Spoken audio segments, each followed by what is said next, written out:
was an IT consultant for the Federal Reserve Bank. One of his roles was to stay abreast of emerging issues regarding technology. Today, he's going to discuss the Internet and the First Amendment and try to clarify some of the confusion regarding mass media and constitutional rights. A heady subject for us. Challenge us today. Willie's speech is entitled "The Internet Challenges the First Amendment." Let's welcome Willie.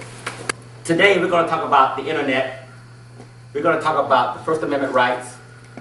And I'm going to try to give both sides of the issue. And we're going to have a little brief history on some of the key issues. In 1996, only 3 years after the Internet, the explosion of the Internet, President Clinton signed into law the Telecommunications Act. This is a massive piece of legislation, but we're going to focus on one component of it called the Communications Decency Act. Okay, now what's also called the CDA. Now, the California Decency Act is important, although it has really, this happened in 1996, so it has since been overturned, but it's very important. And it's important because it's a landmark decision. It was the first effort to have content on the Internet legislated and controlled. That's why we're focusing on it. It was the first occurrence of legislation to control the Internet content. The CDA was initiated by Senator Exxon, a Democrat from Nebraska. He stood in front of Congress and he had a list of illicit websites and a list of illicit content.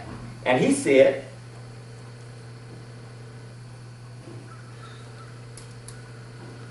this is an example of what is available today free of charge.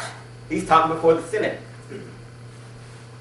To give an idea, let me read through some of the listings. And he went on to read: multimedia erotica, nude celebrities, erotic females, amateur females, erotica animals, erotica black males, erotica cartoons, gay men, erotica oriental, bondage, went on and on. Erotica hamster, erotica duct tape, erotica fury. I have no idea what erotica fury could be, but if anyone knows, let me know after the meeting. Opponents of this bill say that this is a throwback to the old Comstock law, which was discredited as an indecency standard long before the Internet. So why are we doing this again? But what is the Comstock law? Well, during the Civil War, there was a new technology that allowed obscene material to be distributed all over the United States. This new technology was called photography. And basically what was happening was wives, girlfriends, whoever, they were sending nude photographs of themselves to the soldiers at the front through U.S. mail. And so there was a postal obscenity law created to control this. It was passed by Congress in 1873. Well, Senator Exxon was just another Anthony Comstock. What Comstock did was he was called a special agent.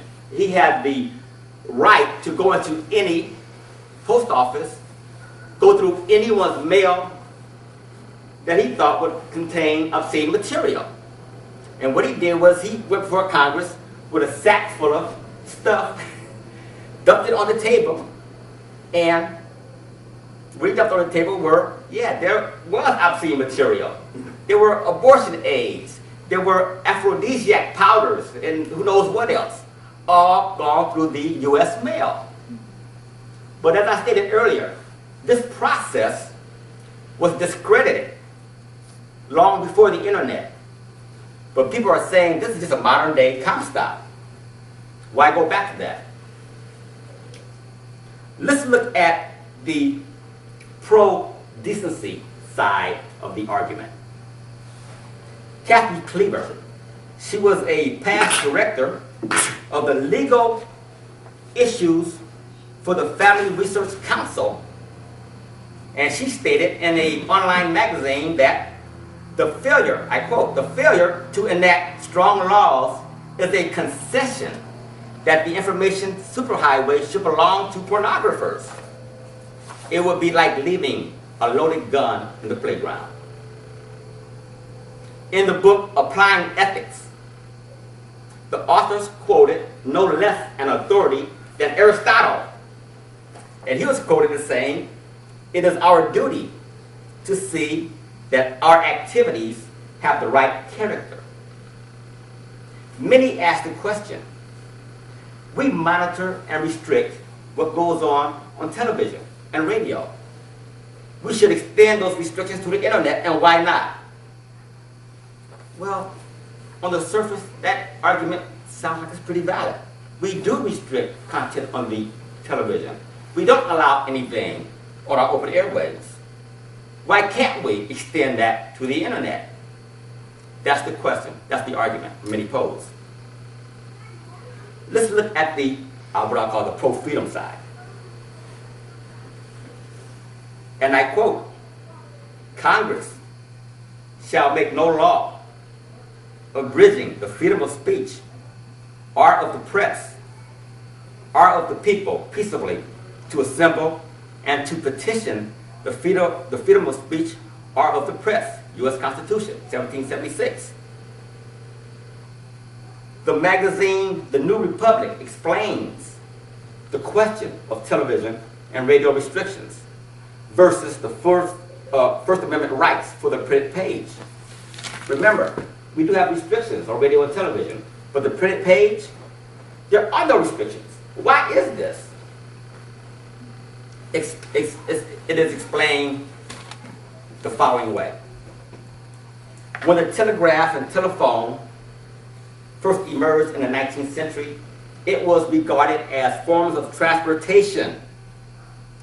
So the rights or the restrictions of the First Amendment had no validity. They were considered forms of transportation, like the railroad. They weren't considered vehicles of expression. So they were regulated without concern for the First Amendment. When radio and television began to flourish, judges allowed Congress to regulate them as public utilities.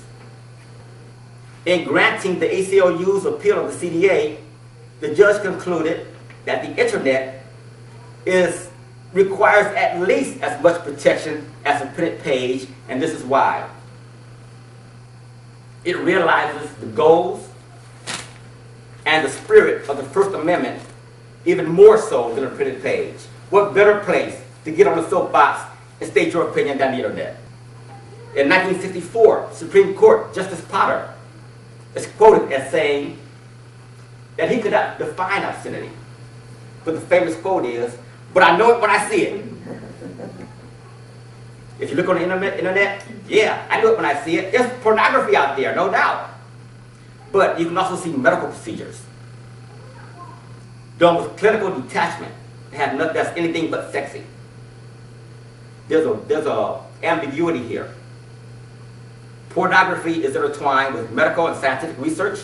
It's also intertwined with literature from great thinkers that themselves may have been censored at one time. As a nation, we've never succeeded in agreeing on which speech is good and which is bad. Because of this fact, the First Amendment does not make content-based distinctions. There are tools to guard your family from undesirable elements on the internet. There are tools. You can put restrictions on what comes to your home. So you do have that ability. The concept of free speech does not mean free speech for some. It means free speech for everybody. That's the general precept of our nation, free speech. Benjamin Franklin captures the bare essence of free speech when he said, "They that give up essential liberty to obtain a little temporary safety deserve neither liberty nor safety."